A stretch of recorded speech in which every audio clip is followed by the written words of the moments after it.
Ambassador, thank you very much for this interview for Macedonian National Television. At the beginning, let's make it clear, is the Netherlands against the further enlargement of the European Union? I'm asking this because what's happened on the summit in October was disappointing for Macedonia. No, not at all. We are in favor of enlargement.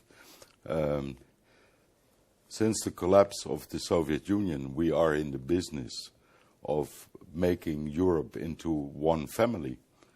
And security and prosperity go hand in hand. So those countries who wanted to join NATO have joined NATO. Those who want to join the EU, that is prosperity, are in the EU.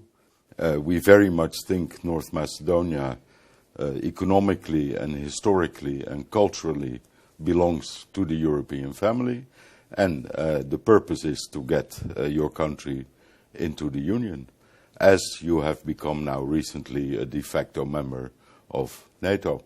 That process may be nearing completion. It will take a while yet before you have passed all the traffic lights, but they are turning green one by one. But the situation is complicated. Do you agree with that? Yeah, things are never simple. Because the Dutch government was supportive of the non-paper of France.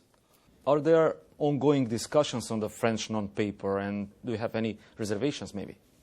Well, to be members of a family, you have to be able to trust each other. And internally, we have some issues that need to be addressed. That is one process. And the French non-paper and the joint Austrian-Italian, etc., non-paper are discussion papers that address that issue. That is an internal matter.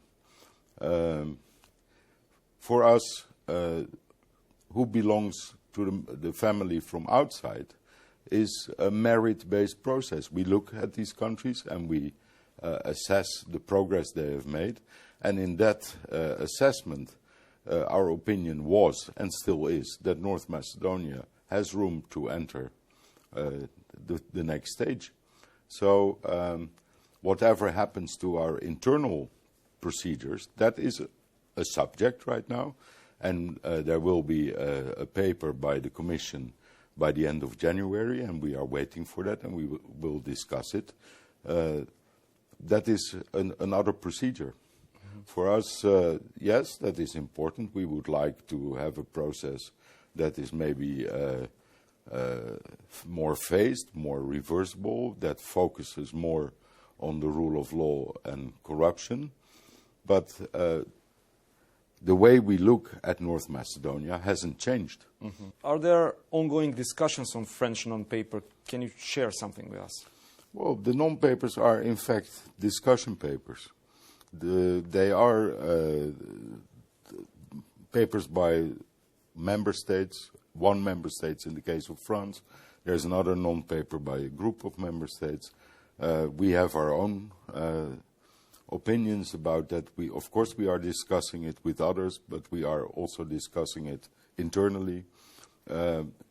For us, it is important to arrive at a structure that will guarantee that we can trust our own members and new members. So that means that for the candidate countries, the system has to be phased, reversible if possible, and concentrate on the rule of law and the fight against corruption. That is important for us. The ideas that are floating around in Europe right now, and they're not more than that, they're discussion papers, will be collected by the Commission, and they have said, the Commission has said that it will produce a paper by the end of January that will consolidate these ideas, and that will then form a proposal for the Union, for the member states to agree on. Macedonian authorities are precautious when it comes to the March summit in Zagreb. What do you expect until then? Complete failure of the enlargement process, since there is less and less time for substantial change of the policy? The way I see it, as I said, the road towards EU membership is a long road, even after negotiations have started It is a road with traffic lights that have to turn green one by one. The October Council means that we have one traffic light that stayed red a bit longer than we expected. But a decision in March, whatever it is not the end of the process. The process will go on, and the process will go on with the reforms that North Macedonia implements. That process can just go on. The more you do now, the less you have to do later. And what do you expect? I think, well, I think maybe it is wise not to attach too much symbolic meaning to one date. This is not one date. This is a long process. And that will go on, whatever the outcome in March. Nobody can predict that. We are there together with 28 sovereign democratic states that all have their own opinions, their own interests, and we will discuss it. But the direction is clear because everybody says that the future of North Macedonia is in Europe. But you would agree that although it is symbolic, Yeah. you know, what does it mean for the people here? Hope, of course. I know, of course. And I very well understand the disappointment about the inability of the Council to reach a decision in October. But I think if you take a few steps backward and you look at the changes in this country and the road it is traveling, there is a lot of hope. There has been a lot of progress, and there has been so much progress that my government thinks that there is room for North Macedonia to start the negotiations. To what extent the early elections in Macedonia in spring will have effects on this process? Yeah. Chance for progress or risk for a new political crisis?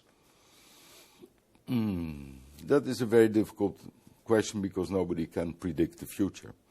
As we see it now, the progress is continuing where it matters. But of course, it needs. You need to invest in it all the time, and you need to ban as much as you can special interests.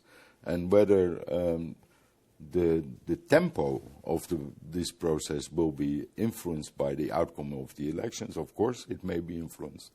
But so far, all political parties in this country have said that the future of North Macedonia is Eurasian, is Euro-Atlantic. Nobody has said anything else. In the meeting that was convened by your president just after the October Council, all the political parties stated that that is the future of North Macedonia. So if they do what they say, whoever is in power after the elections, that will be the road to travel. And that is also a very realistic road. Because if you look, for instance, at the economy, at this moment, 70% of your trade is with the European Union. 80% of your foreign investment comes from the European Union. People travel in the European Union. People who leave this country to find work elsewhere do it in the European Union. So you are already part of that world. There is no real alternative.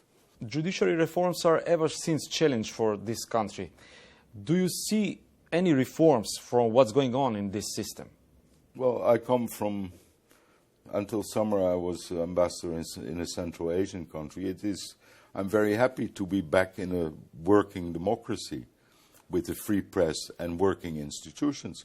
Of course, there need to be improvements because in the end what matters is, as I said, that we can trust your mechanisms.